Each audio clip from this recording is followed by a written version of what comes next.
The Psychology of Saving. How Charlie Munger's insights can help you achieve financial freedom. Just how much of your income should we be saving? What's the most effective way to think about your retirement planning? In this video, I look at the psychology of saving money and the core concepts that a long-term investor and billionaire, Charlie Munger, wants you to use on your savings to be financially independent. Why is it that so many people are not saving for their retirement? The simple answer is our society has shifted the focus to wants rather than needs. We're more focused on what we want versus what we need. With time, the chemical rush and increase in activity become craved by our brain cells.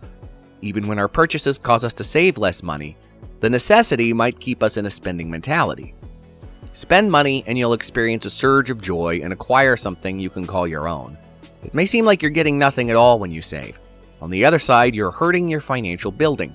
You're doing what's called financial procrastination. When you need to make decisions regarding your finances but repeatedly put them off, this is what we call financial procrastination. For instance, financial procrastination makes you procrastinate signing up for a 401k or other retirement plans at work, procrastinate purchasing life insurance, procrastinate monitoring your checking account fees, procrastinate in enabling a reserve fund, procrastinate checking a suspicious charge on your credit card, procrastinate opening a 529 account, procrastinate learning the hacks for saving money in my previous videos, procrastinate a strategy to pay off debt such as student loans, procrastinate creating a will or other papers related to estate planning. Financial procrastination affects retirement savings the most negatively in an economic environment. In addition, your attitudes and beliefs about money can affect your ability to save. For example, people who see money as a means to achieve their goals and values may be more likely to save money. They are subscribers of my channel. Those who see money as a way to keep up with others or as a status source may be more likely to spend it. According to statistics, less than half of Americans have any significant retirement assets, which poses a serious challenge given the demographic change brought on by the aging of the baby boom generation. The Nobel Prize-winning economist Richard Thaler and the legal scholar Cass Sunstein's best-selling book, Nudge, popularized the idea of improving financial and health outcomes by giving individuals a slight push that steers their decisions in the right direction, using the nudge theory. An excellent example of the nudge theory is when you go to the grocery store. Just think about how the impulse buys are placed on the checkout, or how the products with the best profit margins are stacked at eye level.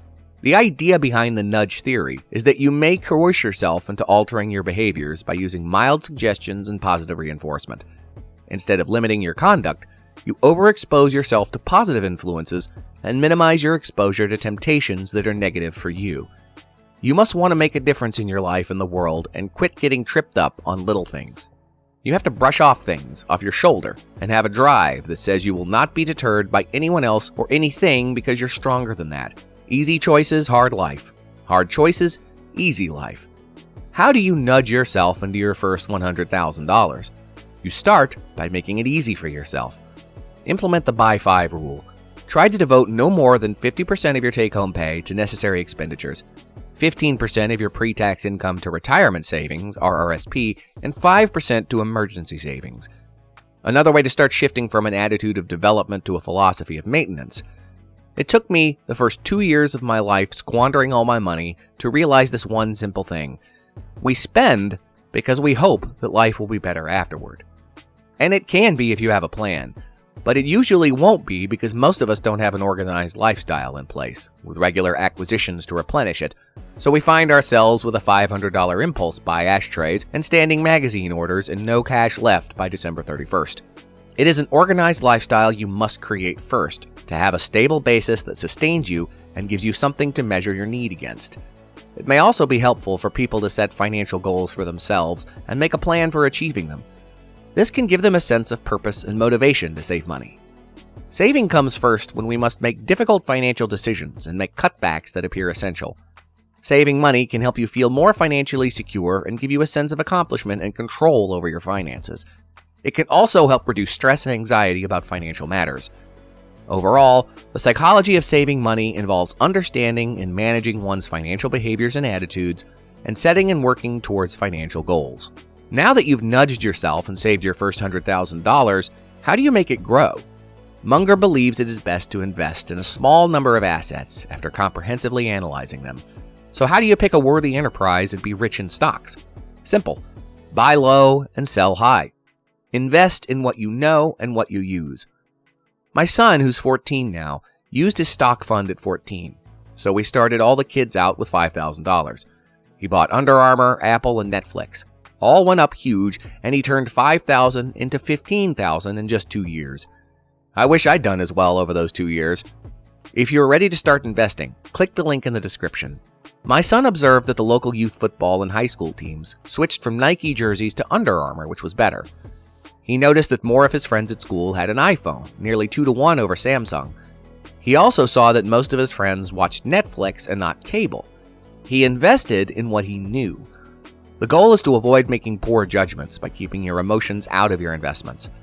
Munger's approach to investing is buying worthy companies and holding on to them for a long time. More than ever, people seek ways to generate income and invest in their future. But with all the options available today, how do you choose which ones are right for you? A new way of investing is now available without worrying about picking individual stocks. I'm making videos so everyone can join this growth market.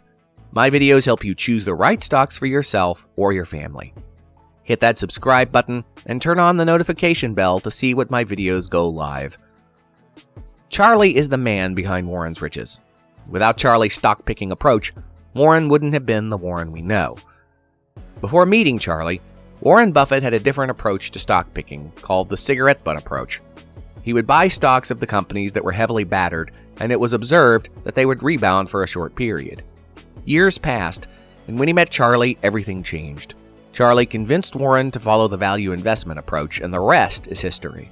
If you've been living under a rock, CNBC recently named Warren Buffett and Charlie Munger the second greatest investing duo ever. If you've never heard of them, they are generally considered to be the most successful investors of all time. What's even more insane is that they made these investments without ever owning a cell phone, don't use emails, and refuse to do anything involving computers. Seriously. Despite their age, these two men have amassed a net worth of $109.1 billion, enough to retire multiple times over.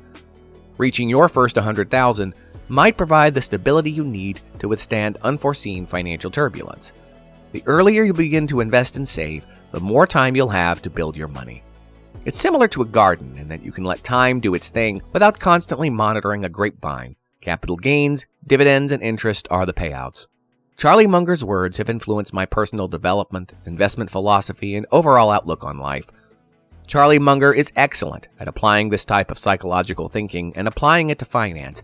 Given his success with companies and investments for over 80 years, I'd say he's really on to something. And if we get a few good ideas from him, we'll be on our way to reaching our financial goals. In my next video, I will show you another person with long-term investing experience.